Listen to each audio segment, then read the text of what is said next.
viewers. This is going to be an exclusive until we upload it. It's our cosmology segment for the day. Some interesting stories to cover as usual on the cosmology segment, starting with NASA's astronomy picture of the day. So at apod.nasa.gov you can find this image, and we actually showed this the day that it came out, or maybe the day after, but we actually showed this and talked about this a little bit in depth. This image of the very local region to the galactic core of the Milky Way galaxy. It's a very complex and busy region, and you're seeing multiple wavelengths here. You're seeing actually X-ray and radio frequency, as well as the magnetic fields. And if you hover over this image, it will show you the diagram of what's where. The galactic core, Sagittarius A star, this large X-ray filament known as G0.17-0.41, a catchy name, as well as other clusters of stars. It's a very busy place in terms of radiation, stellar motion, as some of these stars orbit Sagittarius A star in only a dozen years or so at relativistic speeds of about 5,000 kilometers per second. So perhaps check out today's astronomy picture of the day.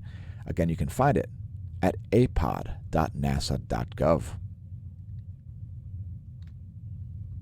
It's a close-up of the galactic core with, I believe, about 1,000 light years diameter is how zoomed into the galactic core we are.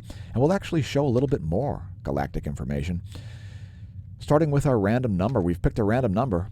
It's 713, which coincides with this cold molecular cloud, IGR J17475-2822, another catchy name. And here is this cold molecular cloud. So we're looking at the Milky Way galaxy here in infrared light from the 2MASS. And we're going to zoom way in to this area near the galactic core to show you this cold molecular cloud. So it's in a very hot region, as infrared light is indeed heat. And you can see this little blue spot here. That is this cold molecular cloud. Let's look at it in some other wavelengths here. How about on the Chandra? And you can see there is indeed an X-ray source associated with that cold molecular cloud. Are they related? I would say probably. But in any case, here it is in blue light, and you're not going to see anything there. Let's see if it shows up on the Finkbeiner Hydrogen Alpha Composite Survey. We would expect to see a lot of hydrogen gas there. So it must be gases besides hydrogen. Does it show up in red light? And perhaps that is that X-ray source there. And indeed, you can see that X-ray source. So probably a star located sort of quite close to the center of this cold molecular cloud. Another interesting fact about this cold molecular cloud is that it's been increasing its X-ray output. You can see the range of X-rays coming out of this cloud of molecular gas has been increasing over the past 16 years. And if you want to look up your favorite transients yourself at the Neil Gorell Swift Observatory, for example, if you want to see the outputs of Sagittarius A, just search for SGR space A, and there's Sagittarius A star, the galactic core. How are stars born? Do stars die? Are stars born? Ultimately, the answer is we don't know. But here's a SciTech Daily article about spinning disks. We've got a second article about how stars form as well. We're going to cover in a minute. I'm just going to let this one scroll.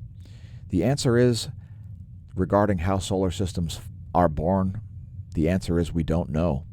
However, it's interesting to study. Is it chiefly gravitation, or are there a multitude of different processes happening to cause a star to form? How does it work? We're interested in it. And that's why we're letting the article scroll.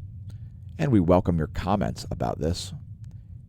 Here's a great protoplanetary disk surrounding a binary system, stars which co-rotate. And binary systems are the most common type of star system, apparently.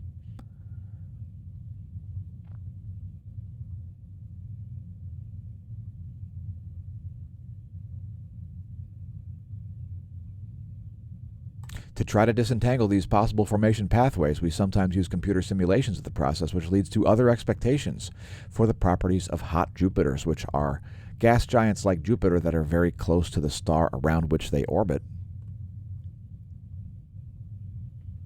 And of course, if you start adding mass to giant planets, do they just become stars, or is there something else at play there? Again, this article from SciTech Daily, I'm just letting it scroll here so you can read it by pausing our video. Don't worry, we'll be here when you get back. Here's another article from phys.org in the Astronomy and Space section about diverse magnetic fields in solar-type star-forming cores. So what you're seeing there are polarization imagery in order to interpret where magnetic field force lines are pointed within this Taurus filament. So in the constellation of Taurus, you'll find this filament. It's known as,